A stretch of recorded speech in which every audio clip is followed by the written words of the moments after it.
Hey, it's Chelsea.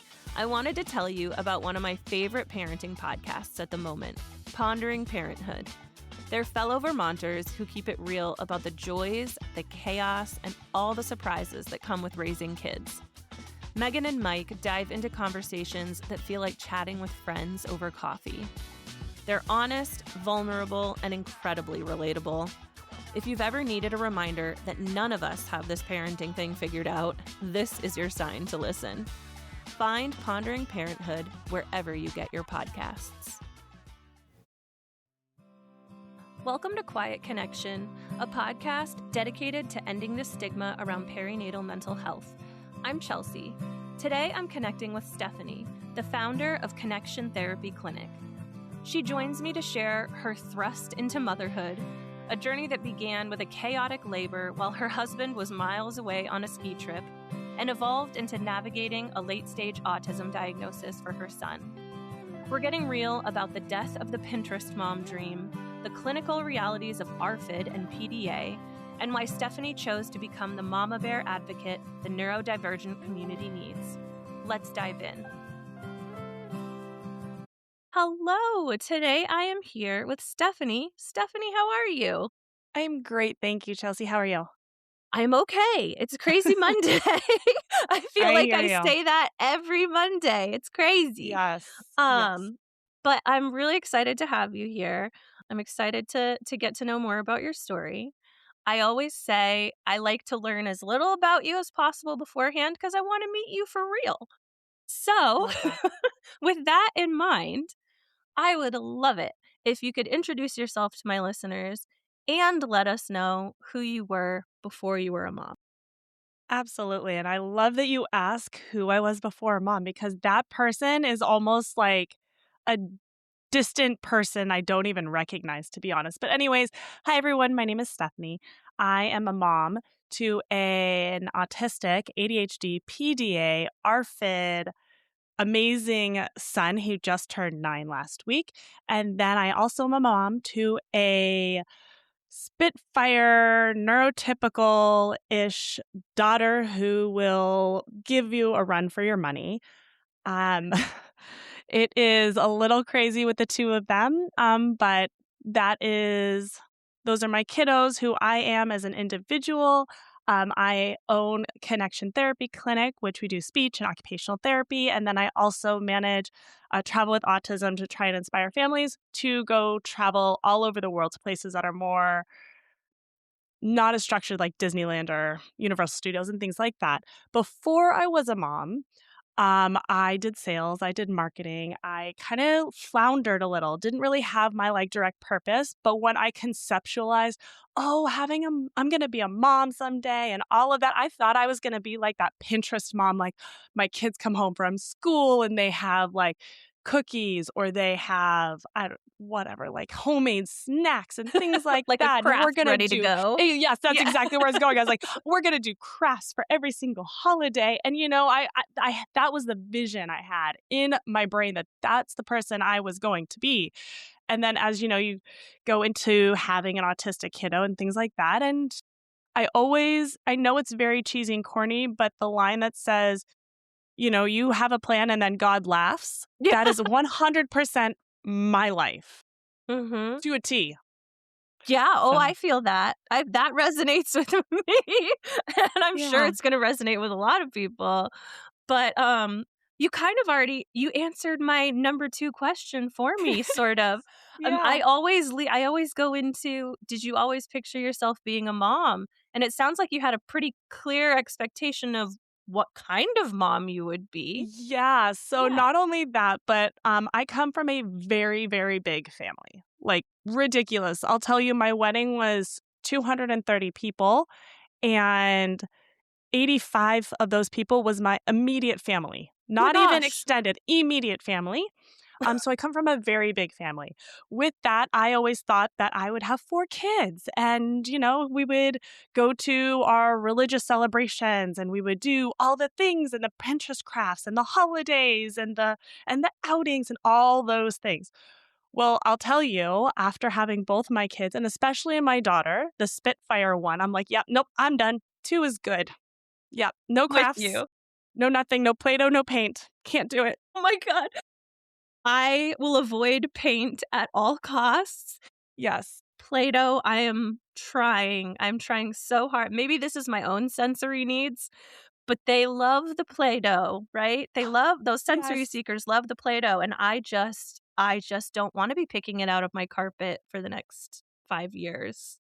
I can't Yeah. handle the mixing of the colors. Me either. That's what I'm like, I can't. No, you've got to keep the colors separate, Yep. but I get it. How No, can you not create something if you don't mix up? But I know. that's me. So in my house, no Play-Doh, no paint, No Play-Doh, no no paint. rice bins. I have a strict 30 rule. It has to take me 30 seconds to set up, 30 minutes of me not being needed of entertainment, and 30 seconds to clean up. If I can't get a triple 30, I'm not doing it. I think, that I'm adopting that. I really like the triple 30 idea. I love Thank you. that. Oh my gosh. So, with all of this in mind, I'm definitely vibing. A lot of Love this it. resonates. Let's go back. Let's go back because the vision you had is not necessarily the life that we are living No, right now. No. absolutely So not. the journey into parenting, Yeah. what was that like? That when you decided now's the time. So my husband and I, we got married. We waited a few years because we wanted to kind of get settled. I am a very type A individual. And I was like, I'm not moving pregnant. I'm not looking for a house pregnant. I'm not anything. On top of that, my husband has never really been around babies or littles. I was like, all right, we're getting a dog first. We're going to Mm, start there.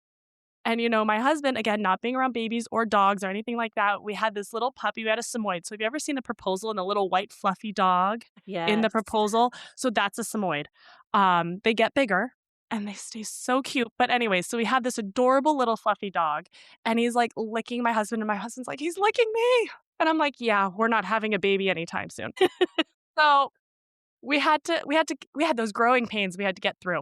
So dog, house, got to the babies. I am also a very strong, independent individual where I like to suffer alone Mm, and in peace and silence, all that. So I'm going to tell you my story with my firstborn and my thrust into motherhood. So we get to the hospital, or not we get to the hospital. Let me take this back. That was my daughter was we get to the hospital. My son, apologize. My husband wanted to go skiing, and we live very close to some ski locations, like 2 hours away. I told my husband, I'm like, listen, this is the first kid. We're 2 months out from the due date. Go skiing. Worst case scenario, I'll call you. You'll come. It takes at least 8 hours. You're going to make it here. All right. So halfway through his day skiing already, I'm like, I don't feel any movement. And I'm, again, type A, paranoid individual. So my mother and I go to the hospital. They're like, okay, whatever. Because, of course, it's a weekend because these things never happen on a weekday ever. yeah, of So it's a course. weekend. And they're like, okay, well, we see everything's fine, all that stuff. We're going to have you walk up and down the halls a couple times. We'll send you home. Because again, I'm still 2+ weeks out from my due date.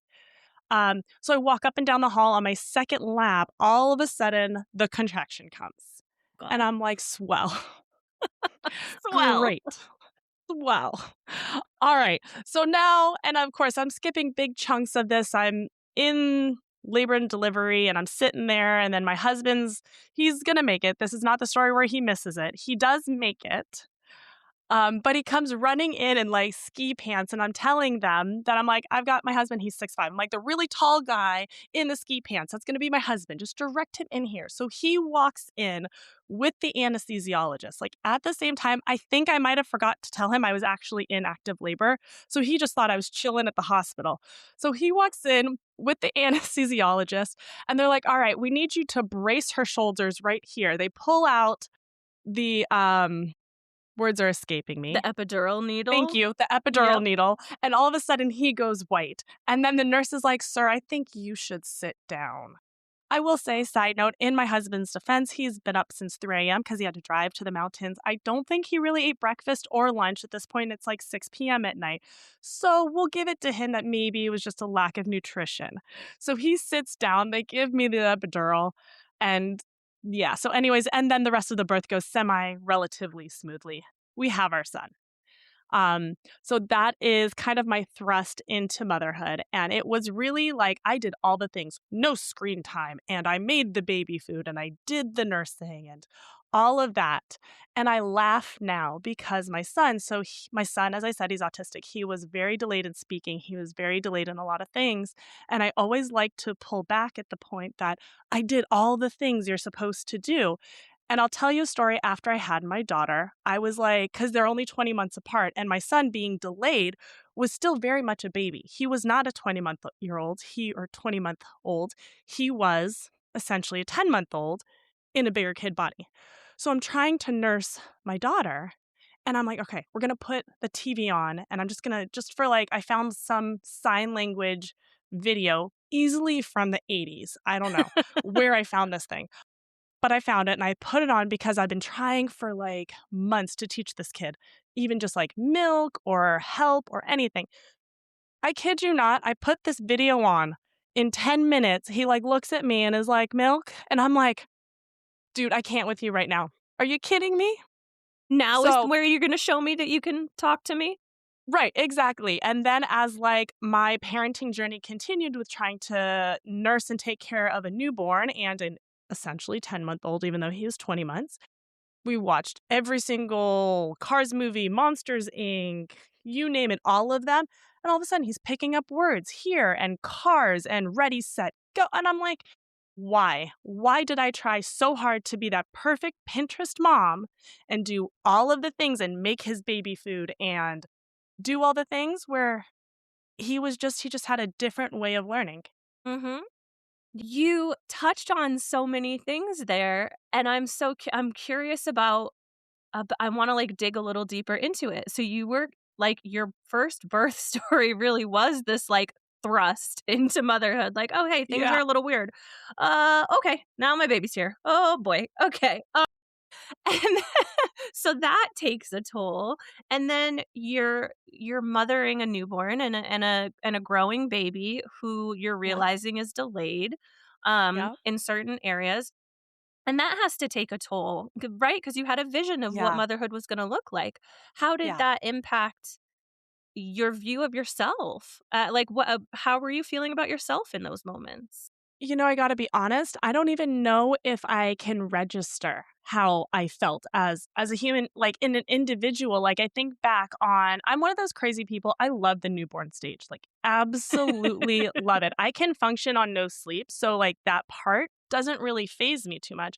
I just love everything about newborns, and the one thing when I think back, I get very sad because I don't remember my daughter's newborn existence because she was essentially just a thing there.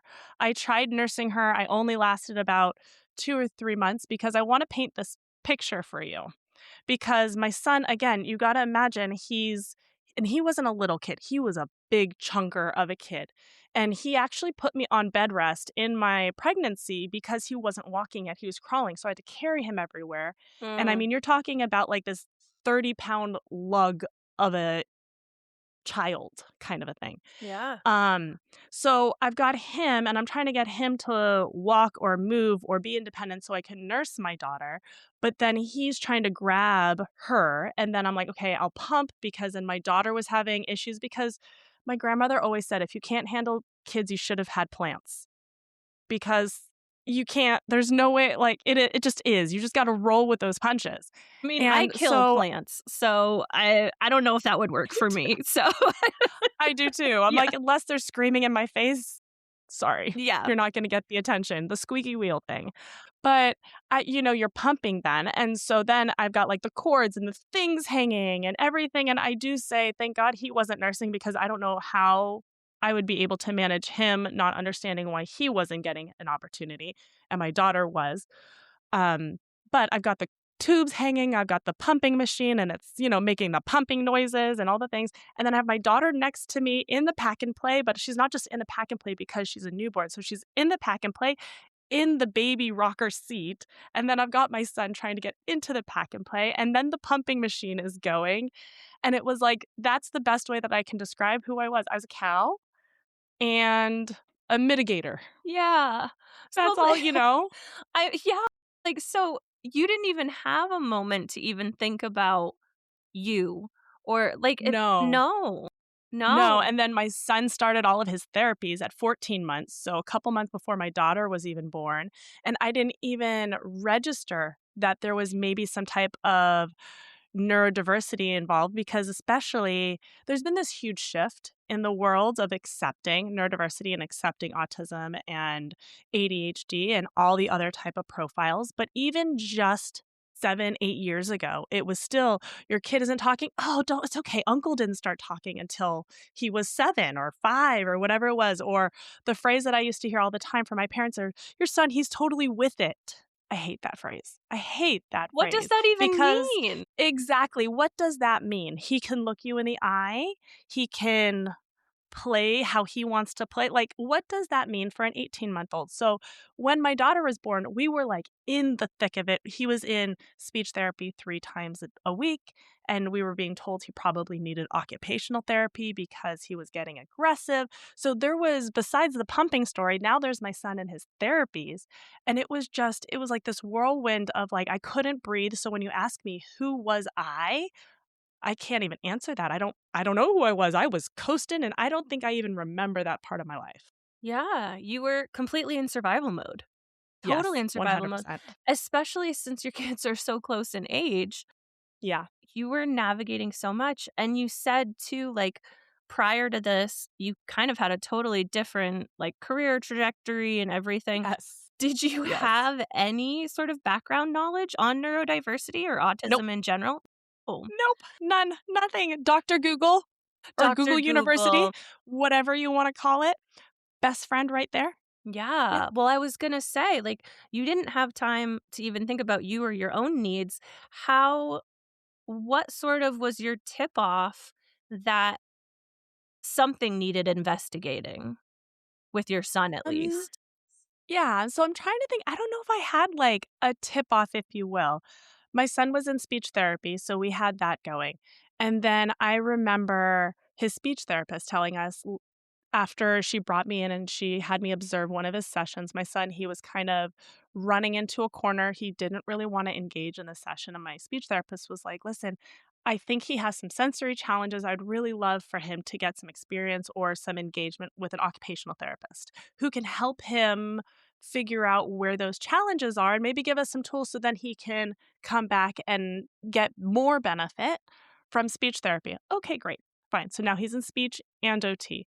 And then a couple months pass, and the pediatrician is telling us, well, and I'll say this as this comes out, this is not the best way to say it anymore, but there are some red flags for autism. We don't say that anymore. Now we'll say we might see some characteristics or something that might be worth looking into, but at this point, it's red flags.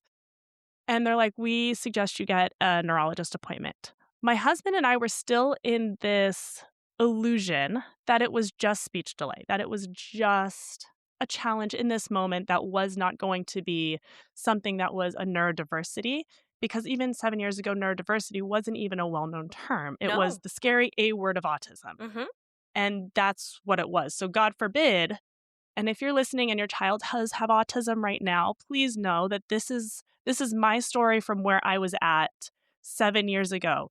If your child does have autism, there's support for you, there are resources available, and it is not as scary as what you feel like it might be. And once you get into this world and you do the research, I want to stress that there's support out there, you just need to find it.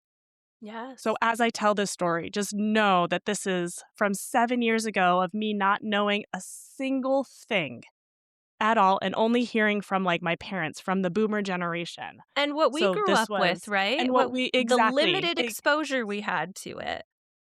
exactly. Yeah. So we're told there are some red flags to autism. We're like, "No, no, he's fine. He's okay. He's no big deal. He's making eye contact. He's not stimming. He's not lining up toys. So we're good." Well, we put it off, we put it off. We eventually were like, okay, fine, we'll get on a wait list because it's a 7-month wait list, to get to see the neurologist. We get to the day of the neurologist appointment. And if you want to hear that story, that's a funny story, the day of the neurologist and For it. diagnosis. Go All right. for it. All right. Let me tell you this story. So, again, we're going to strap in. This is a funny story. We're strapped in, and this is a All right. judgment-free zone, and we are going for it. All right. So 7-month wait list. At this point, my husband has moved. We live in Southern California. My husband has moved to Northern California because we were about to shift and move to a new area, new job, all that kind of stuff.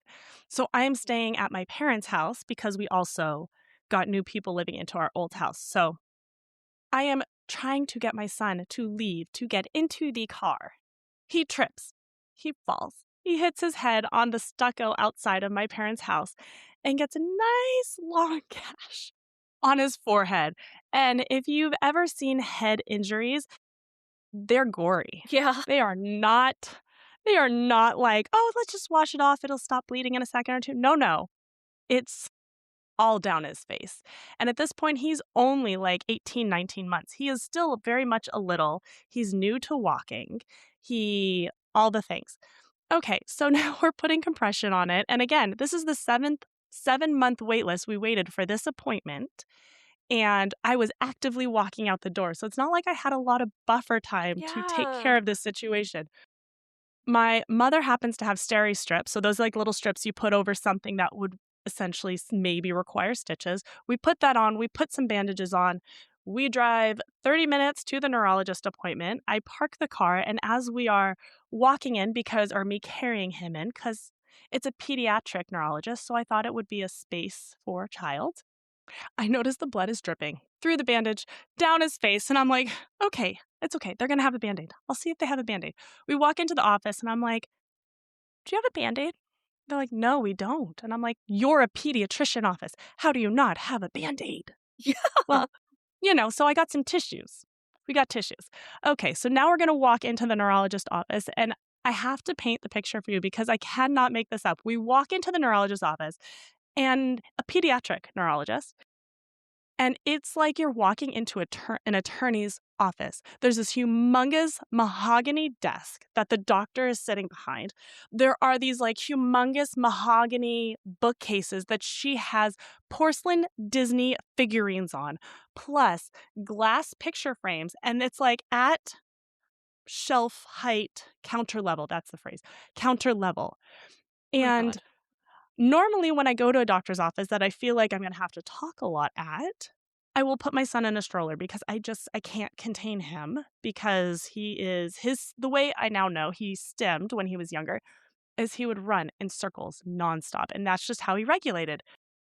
So of course, that's what he's doing. And he sees the Disney porcelain figurines. He's trying to grab that. So the doctor's like, so when did he start walking? And I'm like, it's in the form. I don't know. So she's asking me all these questions. I'm chasing after my son. She looks at him for a whole 5 seconds and she like hands me a piece of paper. It was like 10, 15 minutes. I kid you not.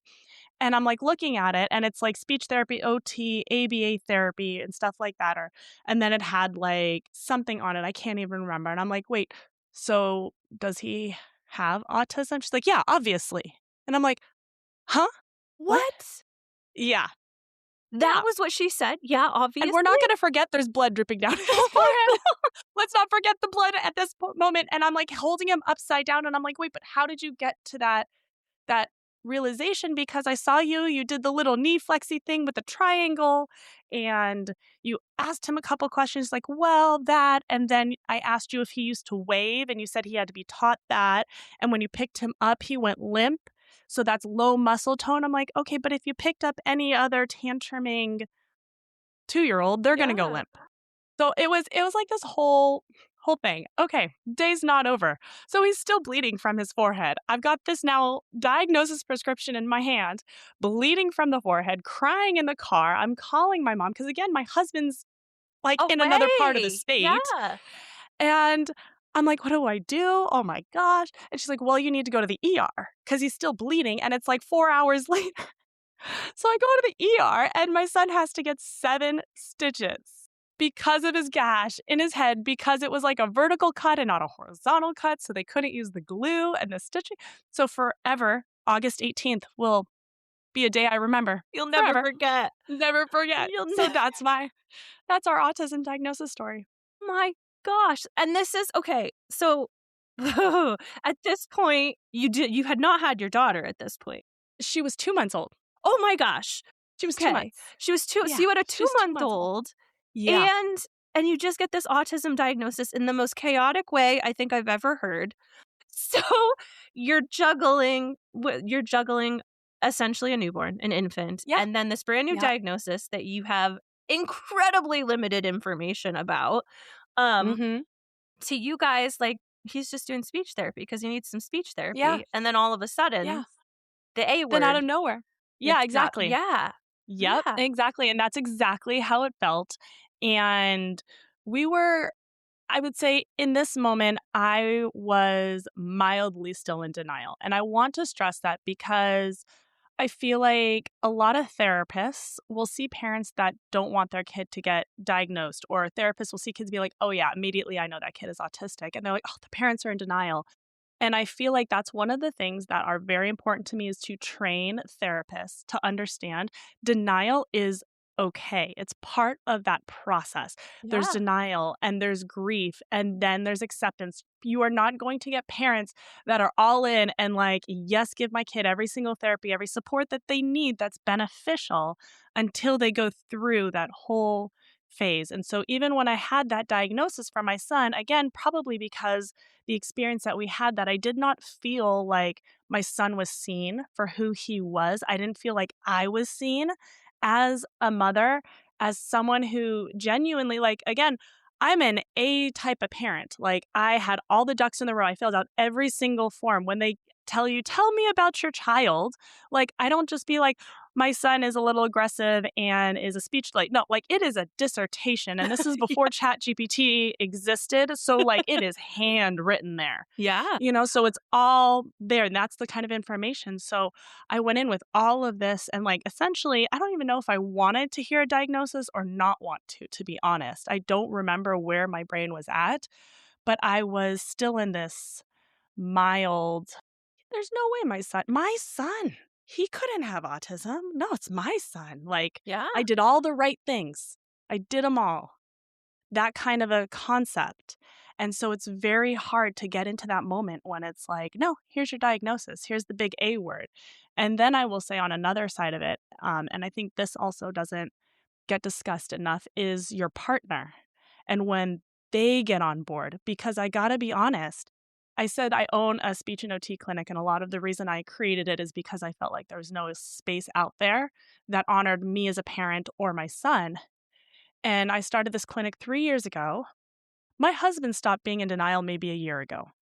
So just because you're at a level does not mean your partner is going to be at that same level in the same journey, and you have to let them take that journey. Mhm. Yeah. So many things that you said resonated and, like, set off, like, little pings in my brain. Like, one of you took the words out of my mouth when you said that you felt like your son was not seen and you were not seen. And that's Mhm. kind of what I was, like, alluding to when I was like, "I'm gonna keep my thoughts to myself." But, like, that appointment, it felt like you were just, like, in and out, right? In and out, Yeah. like a You were a fast food number. like a Yeah. fast food appointment, right? Like, come in, watch him for a minute, and then you'll yeah, oh, obviously. 100%. Yeah, so, like, acknowledging that experience, of course, it's gonna come with confusion and denial, and, like, you talk about the grieving process, of that is a grieving process. Yeah. It It is. It really is. you even before you get to the point where you accept the diagnosis, there's a part of you that kind of has to acknowledge, like, "This is the vision I had for my child."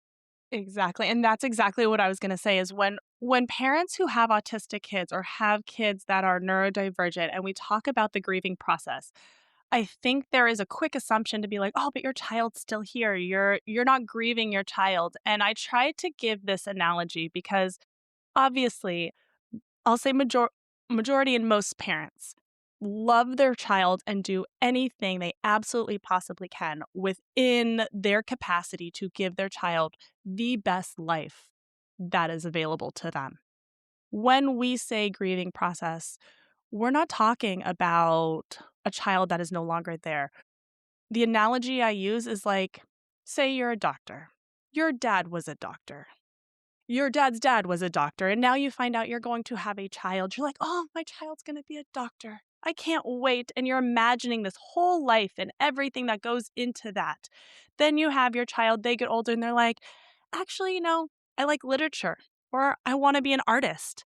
Okay, well, you're going to be disappointed with that because there was a certain vision you had of your life, your child's life, how it was going to play out, maybe having a joint practice, something like that.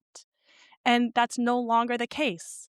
That doesn't mean you don't absolutely adore your child and you wouldn't give them everything you possibly can in the world to make them the most successful artist or author or whatever it is, circus performer. It doesn't matter Yes. what it is. You're going to get on board and you're going to go give your kid everything they can.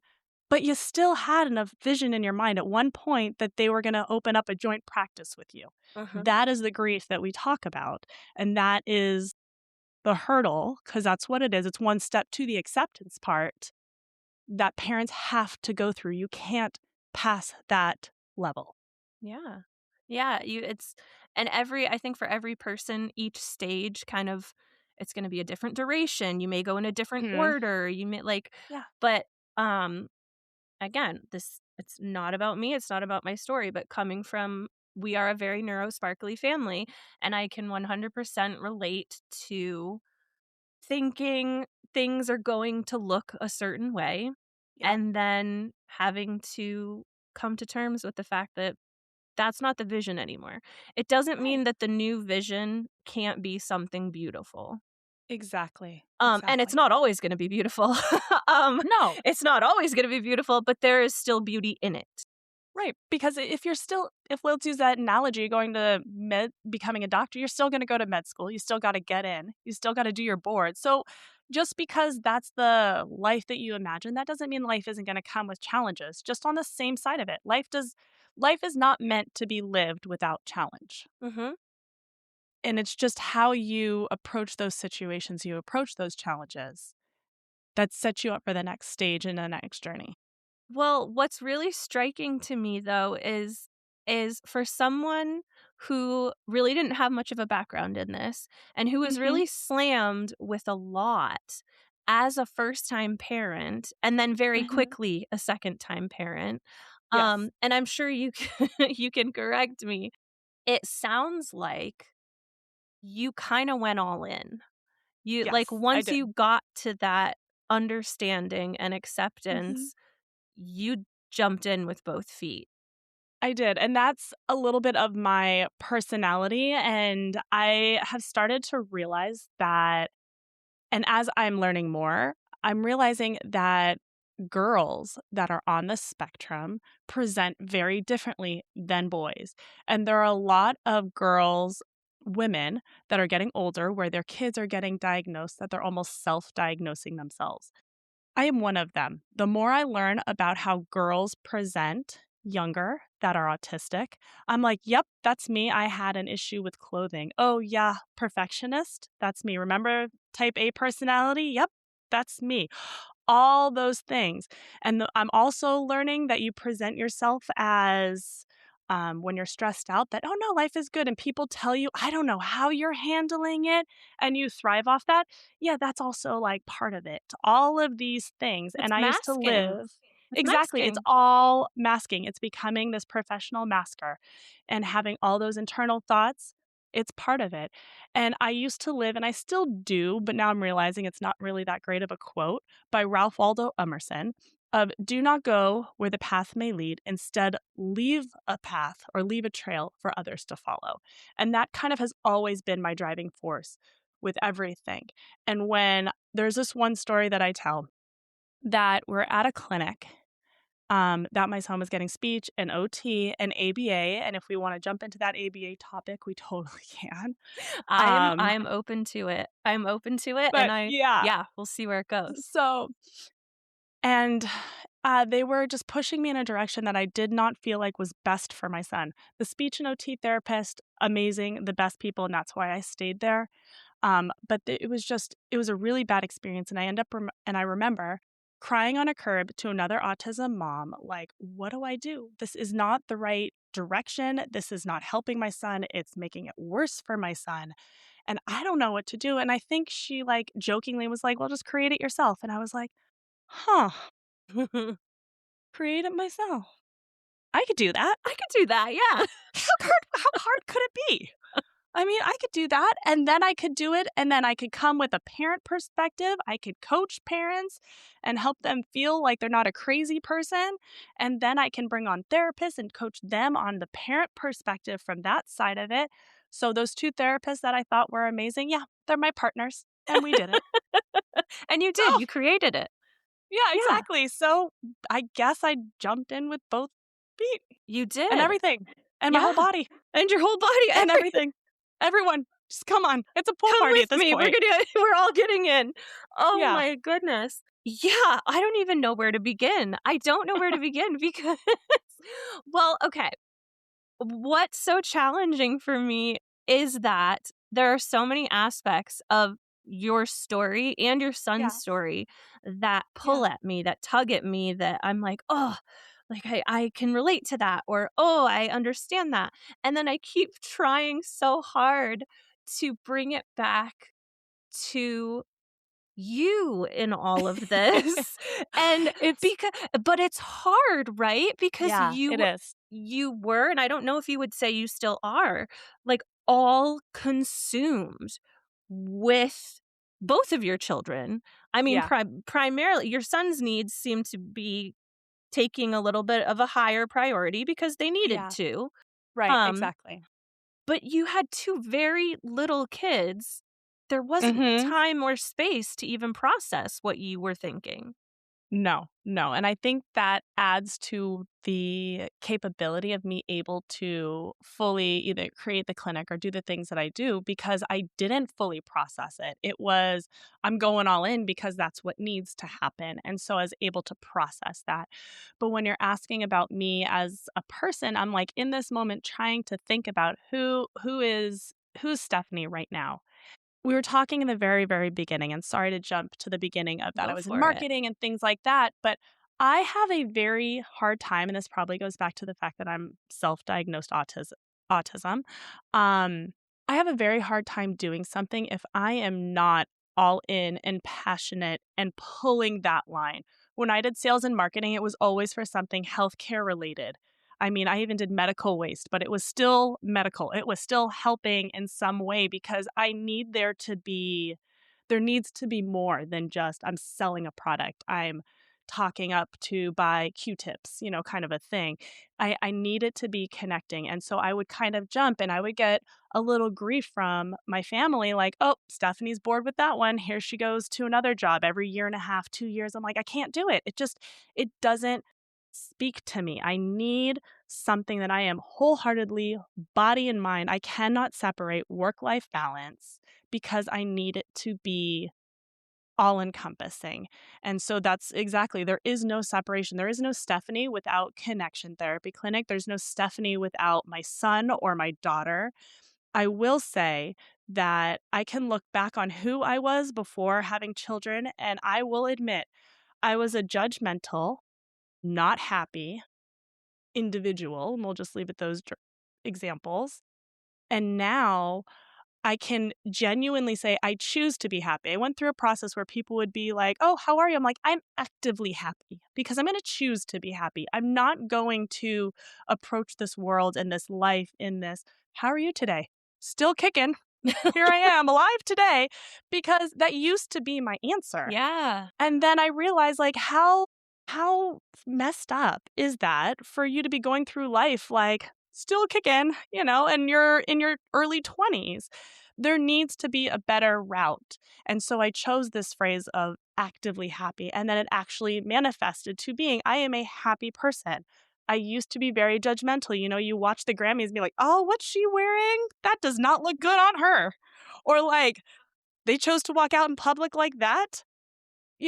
And then now I'm like, you know what? If that makes you feel good about yourself, then you do you. Because Mhm. I'm not wearing it. It's not, what do I care? Like, honestly, what makes other people happy or other people do certain things, by all means, enjoy your life to your fullest because I'm going to enjoy my life to my fullest.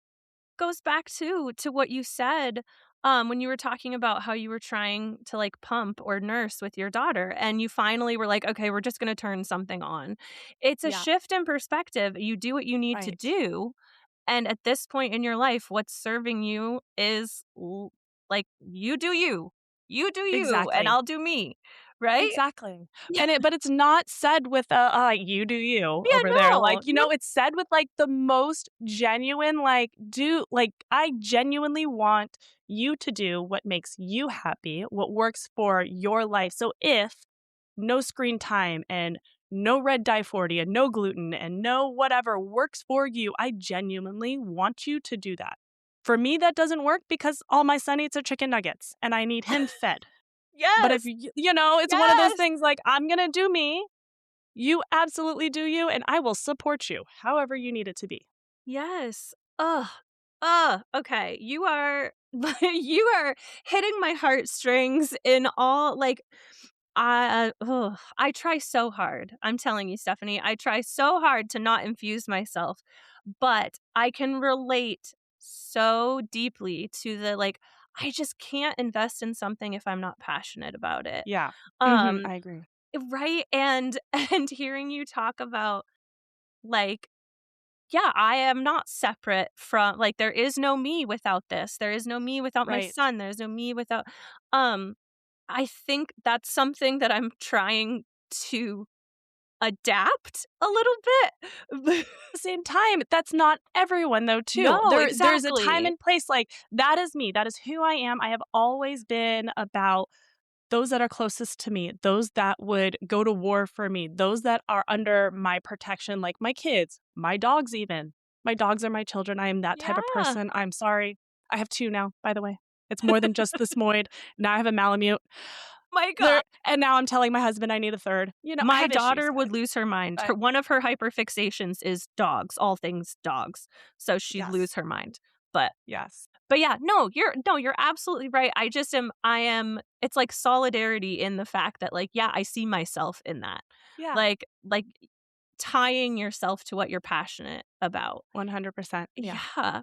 Um okay, I have to like breathe for a minute and like figure out what direction I'm going to go in because there are so many. Oh, There's good. I didn't realize how much this was going to resonate with me. And I I love that. truly, truly, truly try I do not like to insert myself or anything about my story into other Mhm. people's stories, and so this has been an Yeah. active challenge because I'm like, "Oh my god, girl, me too.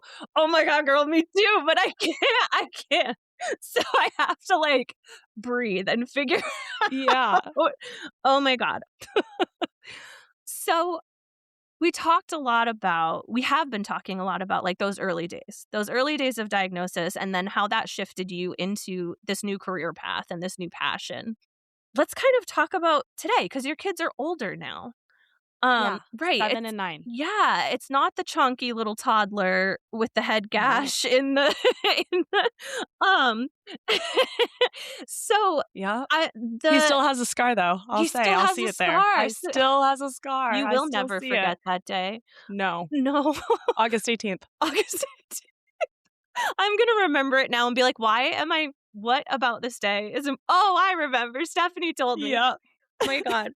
Um, so let's talk a little bit about how your relationship with both your kids has sort of shifted over the years, and you've talked about it a little bit, like, your kid only Yeah. eats chicken nuggets, my daughter only eats chicken nuggets.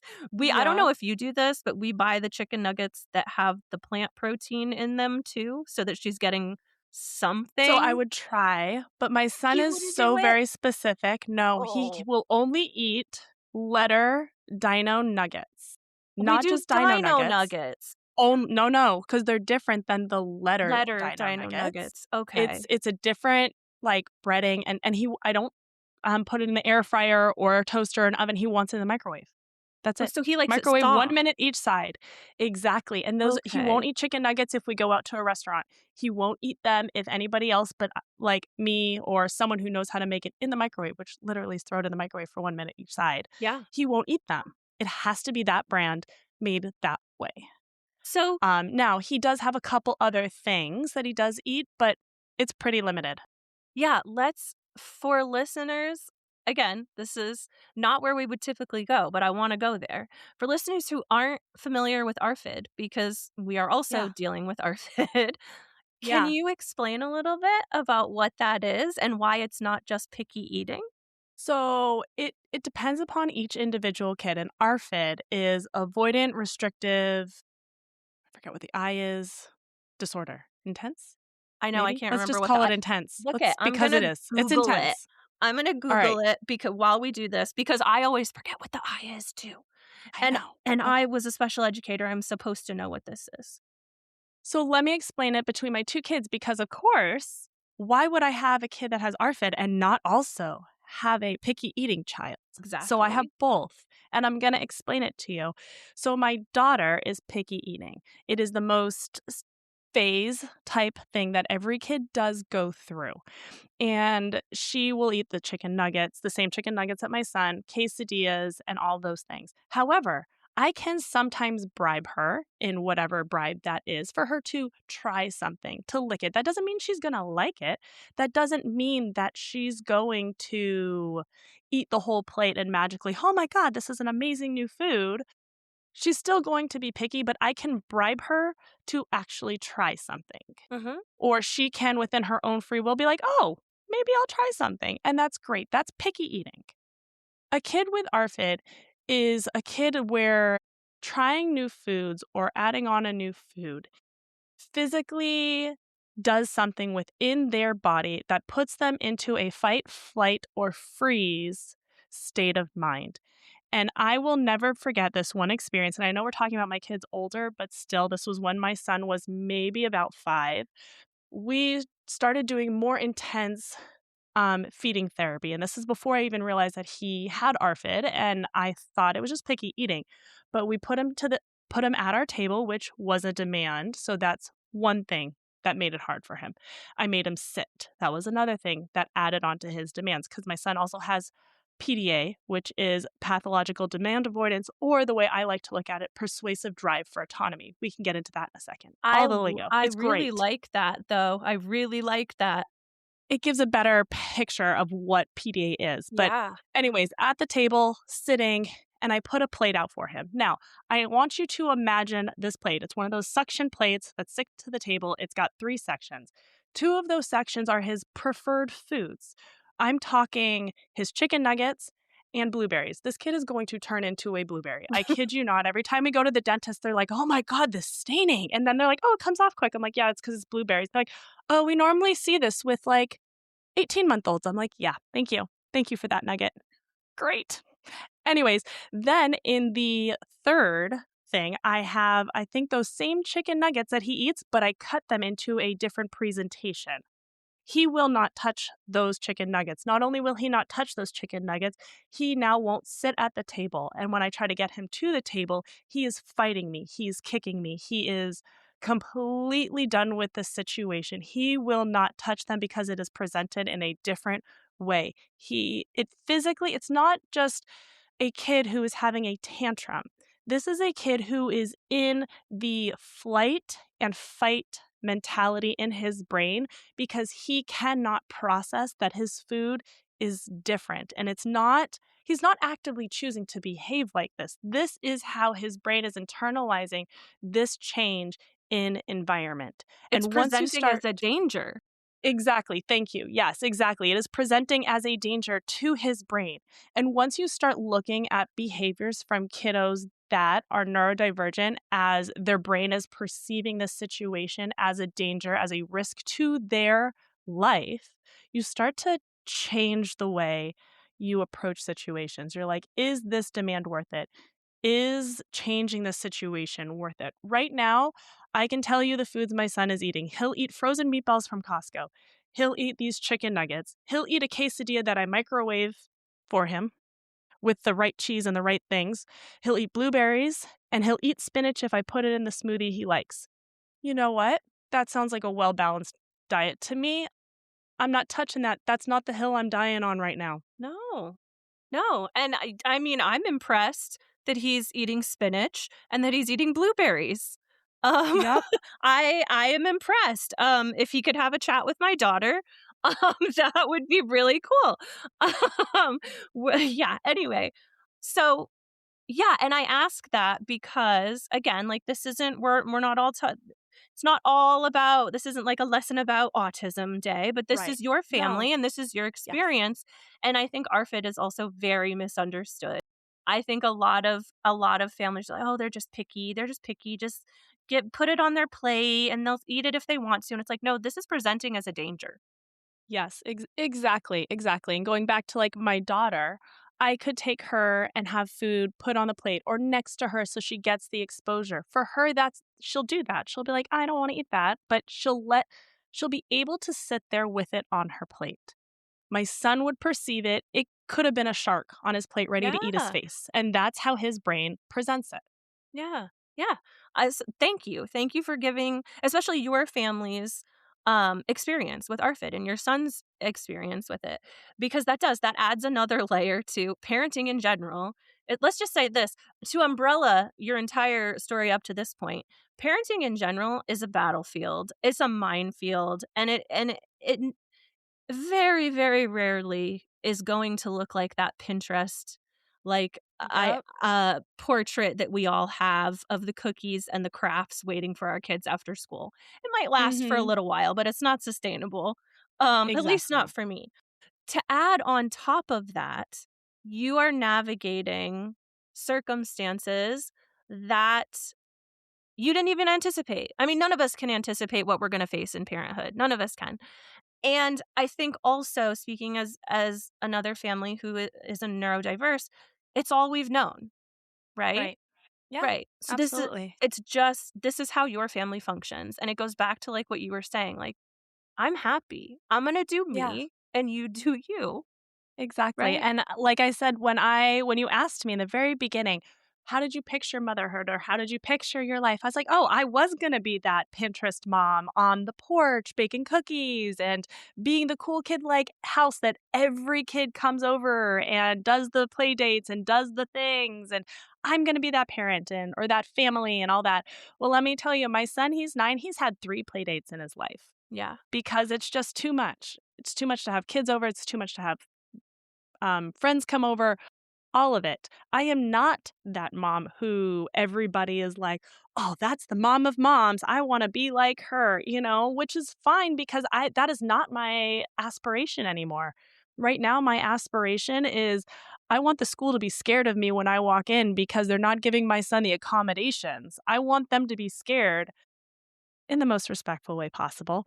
But I want I'm a them bear. to know exactly, I'm coming in, and if you're not doing your job, I'm gonna call you out on it. I want people to know that if you're going to bully my son, I'm not going to come and be this soft-spoken person and be like, "Hey, do you think you can talk to your kid?" No, I'm gonna be like, "Don't mess with my kid." Like, Yeah. I will mama bear your child and tell your child that the behavior is unacceptable because it is. There is no reason in today's society that we should be teasing kids for being neurodivergent, for being autistic, for being ADHD. 1 in 5 kids is neurodivergent. When you think about that, that's insane. Yeah. Absolutely insane. No, kids are not quirky. They're not weird. They just have a different brain.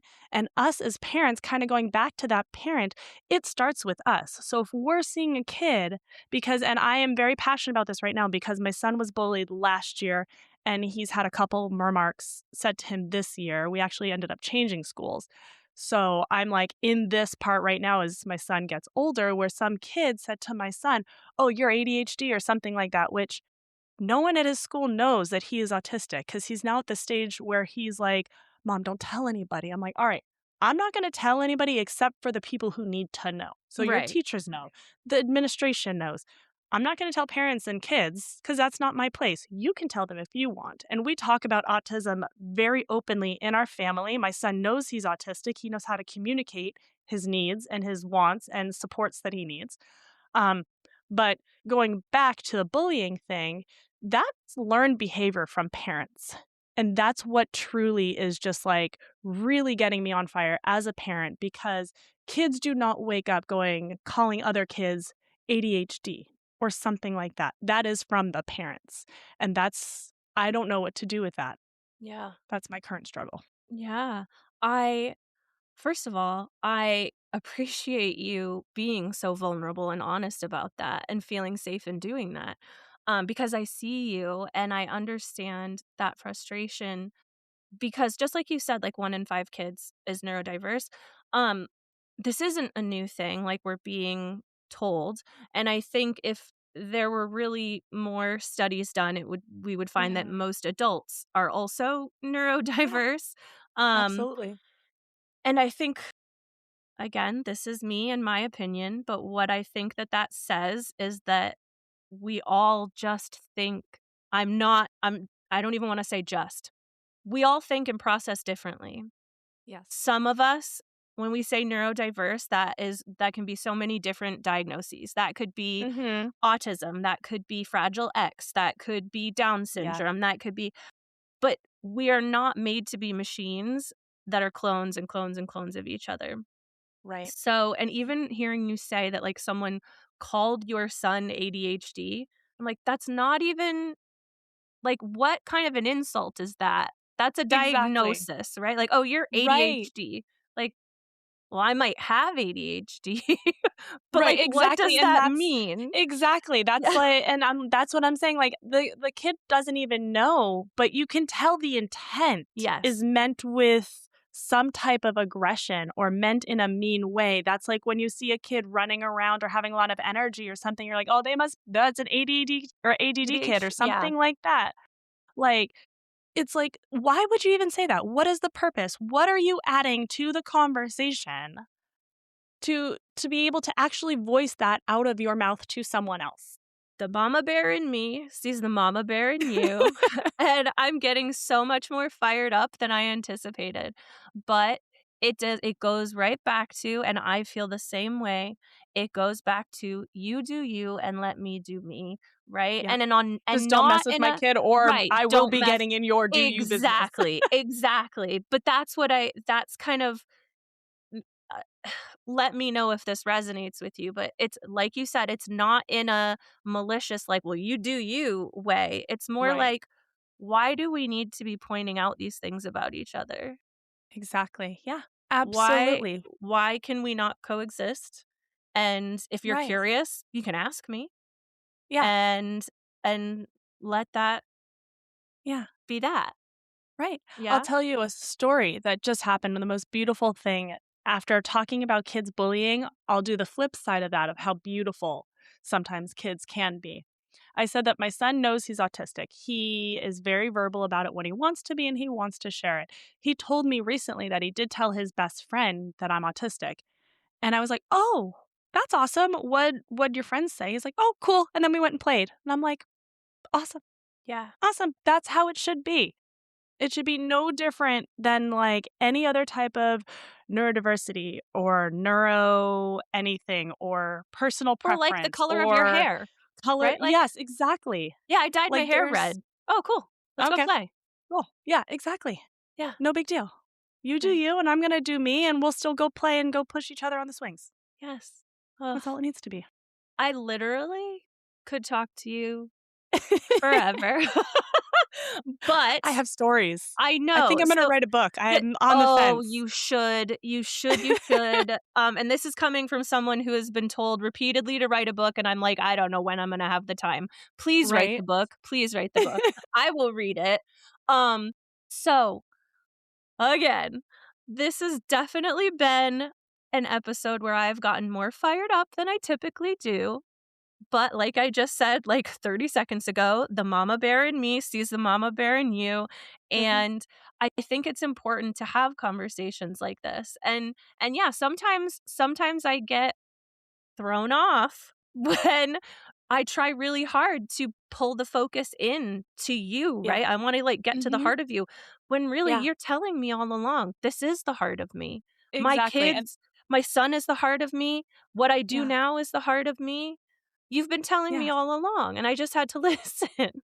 Well, I get a lot of grief from people because I am a very transparent, like to a fault. There is no filter. There's very minimal anything except I wear my heart on my sleeves. If I'm angry, you're going to know it. I cannot hide it. I have tried and I can't. If something is going on with me, you're going to know it. If I'm ecstatic and I'm super happy, you're going to know that too. That doesn't mean I'm an oversharer, which I can be, I but mean, I am. So. exactly.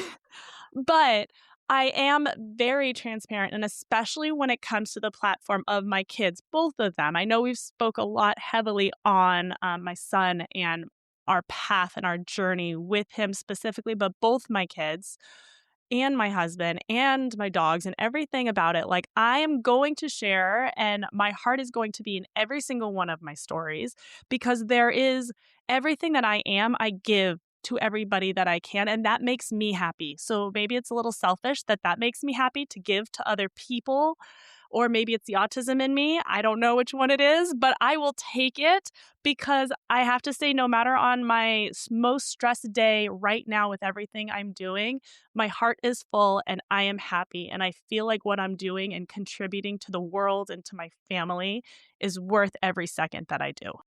I think that that's absolutely beautiful. I will give you one of my terms, and you can choose to take it or not, but I call it selfish selflessness.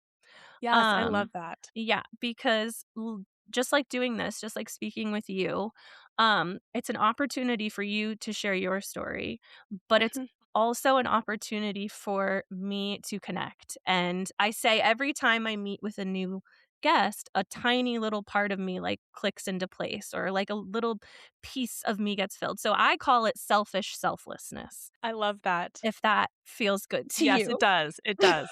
So you are free to steal that. Thank you. Um, I absolutely I j I'm lost for words right now, which doesn't happen often. So, let's see here. Okay.